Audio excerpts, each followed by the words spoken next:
Good news, PSC অ্যাসপিরেন্টের জন্য PSC miscellaneous preliminary result publish হয়ে গেছে। টোটাল 10,229 অর্থাৎ 10,000 প্লাস ক্যান্ডিডেটকে কোয়ালিফাই করানো হয়েছে প্রিলিমিনারি পরীক্ষায়। খুশির খবর, কিন্তু অন্যদিক থেকে বলতে গেলে কিছুটা দুঃখের খবর। তার কারণ কাট অফ অনেকটাই প্রত্যাশিতভাবে অনেকটাই হাই হয়েছে। এখানে হচ্ছে জেনারেল ক্যাটাগরি 145, ওবিসি এ হচ্ছে 145, ওবিসি বি 145, এসসি হচ্ছে 141.5, এসটি হচ্ছে 117। হয়তো আমি হাইয়েস্ট কাট অফ বলেছিলাম সেটা হচ্ছে 135 কাট অফ থাকতে পারে। এই জিনিসটা প্রথম হয়তো বা আমার চ্যানেলে বা আমি বেশি বলেছিলাম।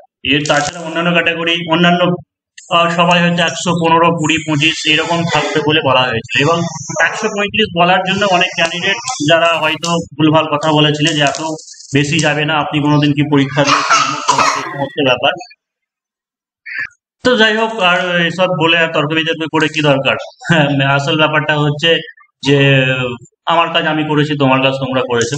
তো দেখে নাও যে যেটা কথা হচ্ছে যে পিএসসি মিসলেনিয়াস স্পেশাল কোর্স, অর্থাৎ দেখো যে 1 থেকে 2 মাসের মধ্যে কিন্তু মেন পরীক্ষা হয়ে যাবে খুব তাড়াতাড়ি।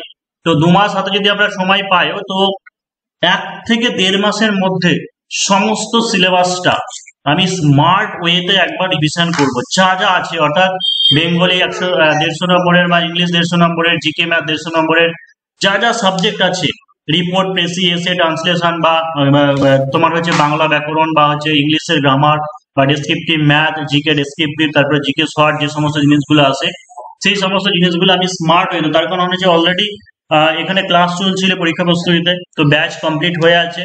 সেই কারণের জন্য সমস্ত কিছু নোটস রেডি করা আছে। এখন কি হবে, একবার রিভিশন দিয়ে তারপরে হচ্ছে মক টেস্টটা দিতে হবে।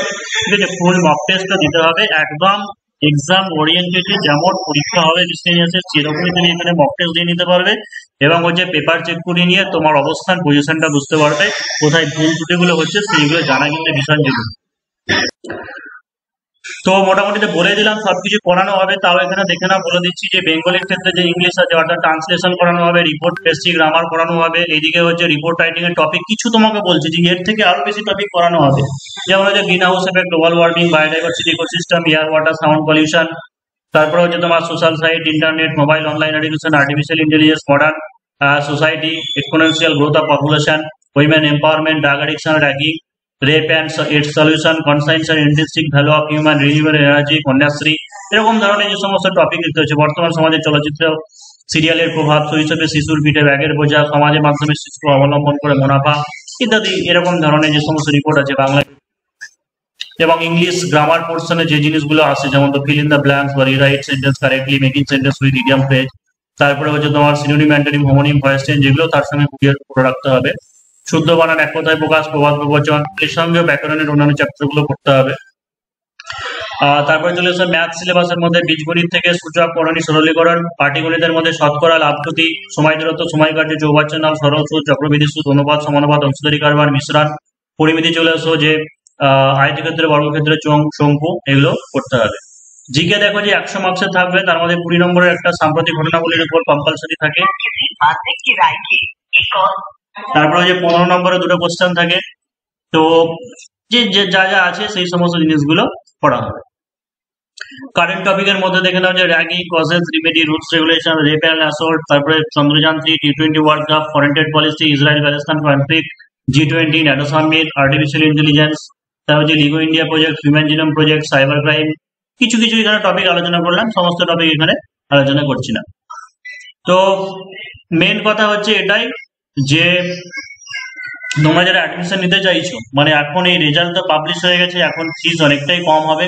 ঠিক আছে, স্মার্ট ওয়েতে smart preparation, last minute suggestion বলতে পারো যে কে কোন জায়গায় আছো, কে কোন পজিশনে আছে। হ্যাঁ, এটা তো বলবো না যে যারা একদমই কোনো প্রিপারেশন নাওনি এই 1 মাস পরে চাকরি পেয়ে যাবে, সেটা কখনোই সম্ভব নয়। যারা হয়তো এদিক ওদিক ছড়িয়ে ছিটিয়ে পড়াশোনা করছিলে বিক্ষিপ্ত ভাবে, তারা এখানে আর একবার ঠিকঠাক ভাবে নিজের যে মানে কনফিডেন্স পাওয়ারটা সেটা একবার বাড়িয়ে নিতে পারো। যে জায়গাগুলোতে ভুল হচ্ছে সেই জিনিসগুলো ঠিক করে নিয়ে তুমি অবশ্যই সাকসেস পেতে পারো। এবং যেটা সব থেকে জরুরি সেটা হচ্ছে রাইটিং গুলো চেক করিয়ে নেওয়া এবং হচ্ছে মক টেস্ট দিয়ে মক পেপার গুলো চেক করিয়ে নেওয়া এবং কোথায় কি নাম্বার পাচ্ছ বা কি কোন ভুলগুলো সংশোধন করলে নাম্বার গুলো আরো বেশি বাড়বে সেই ব্যাপারগুলো বুঝে নাও। তো যারা জয়েন করতে চাইছে 77974274 এই নাম্বারে হোয়াটসঅ্যাপে কন্ট্যাক্ট করে নাও। আগামীকাল না হলে পরশুদিন থেকে শুরু করে দেবো। তার কারণ একটা ব্যাপার থেকে সমস্ত স্টুডেন্টরা ভর্তি হওয়ার ব্যাপার থেকে কিছু কাজ থাকে, তারপরে শুরু হয়। তো আগামীকাল থেকে না হলে পরশুদিন থেকে শুরু করে দেবো ক্লাস।